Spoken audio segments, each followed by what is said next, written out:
जंग की आवाम तो अमन चाहती है। मौलाना मुआविया आजम साहब को फुल सपोर्ट कर रहे हैं। NA 109 और PP 127 दोनों सीटों पर अल्लामा अमन लुधियानवी साहब ही इलेक्शन लड़ेंगे। मसरूर नवाज साहब के साथ भी आपने देखा कि जी मुआविया आजम मिले हैं। मसूद रहमान उस्मानी साहब ने जो ऐलान किया है वो बड़ा दबंग किस्म का ऐलान है, और मुआविया आजम साहब का जो है वो दबंग ऐलान है कि अल्लामा अमन लुधियानवी साहब ने एतराफ़ किया एक बात का कि जी मेरी CM साहब से मुलाकात हुई है और ये जंग में जितने भी काम हुए हैं तो ये CM साहब की वजह से हुई। जंग की पसमानदगी की एक वजह ये भी। अस्सलाम वालेकुम नाज़रीन, मैं हूं मोहम्मद शुएब और आप देख रहे हैं शेजर TV। नाज़रीन, आज कुछ बहुत ही अहम ख़बरों के साथ मैं आपकी खिदमत में हाजिर हूं।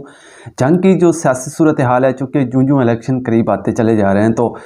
सूरत हाल भी मुख्तलिफ से मुख्तलिफ तर होती चली जा रही है, और ख़ास तौर पर चूँकि हम अहले सुन्नत वल जमात के हवाले से बात करेंगे मौलाना अल्लामा अमन लुधियानवी साहब को लेकर, मौलाना मुआविया आज़म साहब और मौलाना मसरूर साहब, और हाल ही में जो मौलाना औरंगज़ेब फ़ारूकी साहब जो कि सदर हैं अहले सुन्नत वल जमात के, उनकी तरफ से कराची के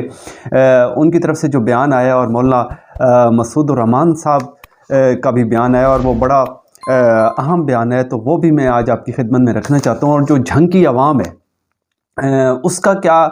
तसरात हैं वो भी मैं आपकी खिदमत में रखना चाहता हूँ। तो सबसे पहले तो हम जंग की आवाम की तरफ चलते हैं कि उनके तसरात क्या हैं। तो देखें, जंग की आवाम तो अमन चाहती है, जंग की आवाम तो चाहती है कि उलमाए कराम जो हैं मुत्तहिद हो जाएं, और जंग की आवाम ये भी चाहती है कि यूथ जो है वो जो नौजवान क़यादत है वो हमारे सामने हो, और वो मौलाना मुआविया आज़म साहब को फुल सपोर्ट कर रहे हैं। और इसी के साथ साथ MNA की सीट के लिए, ठीक है, यानी नेशनल असम्बली की सीट के लिए जो NA 109 उस पर वो मुआविया आज़म के साथ हैं। और फिर साथ साथ ये भी है कि जो PP 127 की सीट है सूबाई लेवल की, उस पर वो मसरूर नवाज साहब को बहुत ज़्यादा सपोर्ट कर रहे हैं, ठीक है, जहाँ तक मेरी मालूमात हैं। तो जो मौलाना औरंगज़ेब फ़ारूकी साहब ने बयान जारी किया है तो उसमें उन्होंने कुछ बातें ये लोगों को बावर करवाई हैं कि देखें जी, हमारा जो आमला का शूरा का जो इजलास हुआ है तो उसमें एक बात मुत्तफ़िक़ा तौर पर ये सामने आई कि जी NA 109 और PP 127 दोनों सीटों पर अल्लामा अमन लुधियानवी साहब ही इलेक्शन लड़ेंगे, ठीक है। ये कोर कमेटी का फैसला था, और उन्होंने ये भी कहा कि कमेटी ने ये तय किया कि मौलाना मुआविया आज़म साहब और जो वहाँ पे मकामी जमात है उस हवाले से जो भी इनके इश्यूज़ हैं तो इनको साथ बिठा दिया जाए और उन इश्यूज़ को हल किया जाए। और फिर आपने ये भी देखा कि मौलाना लुधियानवी साहब और मुआविया आज़म साहब ने इकट्ठे यानी जुम्मा पढ़ाया और इत्तेहाद का भी ऐलान किया। और मसरूर नवाज साहब के साथ भी आपने देखा कि जी मुआविया आज़म मिले हैं और बड़ी वो ज़बरदस्त मुलाकात रही है। और औरंगज़ेब फ़ारूकी साहब का ये भी कहना था कि ये हमारा इत्तेहाद बहुत करीब था और हम मुत्तहिद होने जा रहे थे, लेकिन सोशल मीडिया के ज़रिए कुछ नाखुशगवार वाक़यात सामने आए तो बहरहाल इस हवाले से काफ़ी नुकसान पहुंचा है। तो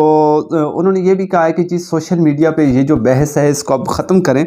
और मैं आपको वाज़ेह तौर पर कह रहा हूँ कि जी NA 109 और PP 127 दोनों सीटों पर इलेक्शन जो है ना अल्लामा अमन लुधियानवी साहब ही लड़ेंगे, और यही जमात का फ़ैसला है। और 13 तारीख को एक और मीटिंग भी होनी है, ज़ाहिर है वो चूँकि इलेक्शन को लेकर होगी, क्योंकि 12 जनवरी तक ये सारे मसाइल जो है ना इलेक्शन कमीशन की तरफ से वो फ़ाइनल हो जाएंगे। तो फिर ज़ाहिर है पार्टियों ने जो भी फ़ैसला करना होगा तो वो करेंगी। और इसके अलावा मसूद रहमान उस्मानी साहब ने जो ऐलान किया है वो बड़ा दबंग किस्म का ऐलान है, और उन्होंने ये बात वाज़ेह तौर पर कही है कि देखें जी, एक चीज़ का फ़ैसला कर लें, और वो फ़ैसला ये करें कि ये जो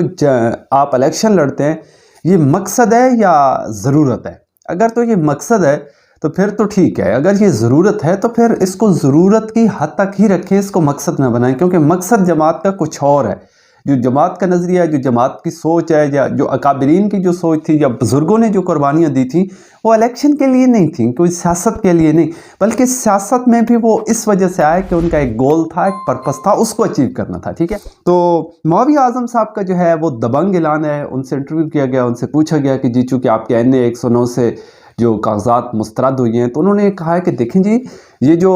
RO होते हैं यानी कि रिटर्निंग ऑफिसर्स होते हैं, इनके पास चूँकि वो तमाम जो कवानीन के पहलू होते हैं वो सामने नहीं होते, और इनके पास इतनी मालूमात नहीं होती, या ये चीज़ों को उस तरह से नहीं देखते जिस तरह से एक जज जो है चीज़ों को देखता है। तो कोई मेरे पहली दफ़ा या कोई ऐसा नहीं हुआ कि मेरे ही कागजात मुस्तरद हुए, सैकड़ों लोगों के कागजात मुस्तरद होते हैं, और वो फिर हाई कोर्ट में जाते हैं और फिर जज फैसला करता है। तमाम कवानीन जो हैं, ज़ाहिर है जज उससे कुली तौर पर आशना होता है, तो वो तमाम पहलुओं को देखता है और उसके बाद फैसला करता है, और कागजात जो है मंजूर हो जाते हैं।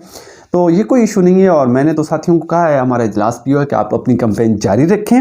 और इंशाअल्लाह ताला जीत भी हमारी होगी और कैंपेन भी हमारी इंशाल्लाह चलेगी। और मावी आज़म साहब का ये वाज़ेह कहना था कि जी हमने वकला की जो टीम है वो तैयार कर ली है और इंशाल्लाह यानी 3 जनवरी तक वक्त है। तो बहरहाल ये लोग जाएंगे, इन्होंने फ़ैसला कर लिया है। और एक और चीज़ भी सामने आई है कि अल्लामा मोहम्मद लुधियानवी साहब ने एतराफ़ किया है एक बात का कि जी मेरी CM साहब से मुलाकात हुई है और ये जंग में जितने भी काम हुए हैं तो ये CM साहब की वजह से हुई हैं कि उन्होंने जो है ना जंग की तरक्की के हवाले से रोड्स, ये जो भी और छोटे मोटे काम थे तो CM साहब की मरहून मिन्नत है। तो ये क्रेडिट CM साहब को जाता है, ये लुधियानवी साहब ने कहा। और शेख वकास अकरम साहब के हवाले से एक बात भी सोशल मीडिया पे गर्दिश कर रही है कि शायद उन्होंने ये कहा है कि जी जंग की पसमानदगी की एक वजह ये भी है कि यहाँ पे कलअदम तंजीमों के जो लोग थे वो चूँकि इलेक्शन जीतते रहे, MNA MPA बनते रहे और वो फिर उसके बाद इलेक्शन होता, फिर वो लोग जेल में चले जाते या रूपोश हो जाते, 2-2 साल तक वो कहीं नज़र ना आते। तो इस तरह लोगों के जो तरक्याती काम हैं वो ना हो सके और जंग जो है पसमानदा रह गया। तो इस पर माविया आज़म साहब तक ये जब बात पहुंची है कि जी पगड़ी वालों की वजह से, दाढ़ी वालों की वजह से, मौलवियों की वजह से जंग तरक्की नहीं कर रहा, तो इन्होंने इस पर भी खूब जो है ऑपरेशन किया है और कहा है कि जी अब देखें हमने यहाँ यूनिवर्सिटी बना दी है, रोड बना दिए और सब कुछ है, तमाम जो बुनियादी सहूलियात हैं वो दी हैं और इंशाल्लाह आइंदा भी हम इस पर काम करेंगे और भरपूर तरीके से करेंगे। तो लोगों की हमदर्दियाँ भी माविया आज़म साहब के साथ शायद इसी वजह से हैं क्योंकि ये एक नौजवान की आदत है और बड़े मुतहर्रिक हैं। और फिर मैं पिछले व्लॉग में ये भी बता चुका हूँ कि ये जो मौलवी लोग होते हैं ना, ज़्यादातर इनके दिलों में चूँकि अल्लाह की मोहब्बत होती है और दुनिया की तो मोहब्बत होती नहीं है, तो रिफाई कामों में और तरक्याती कामों में ये बढ़ चढ़ कर हिस्सा लेते हैं और माविया आज़म साहब इसकी ज़िंदा और जावेद मिसाल है।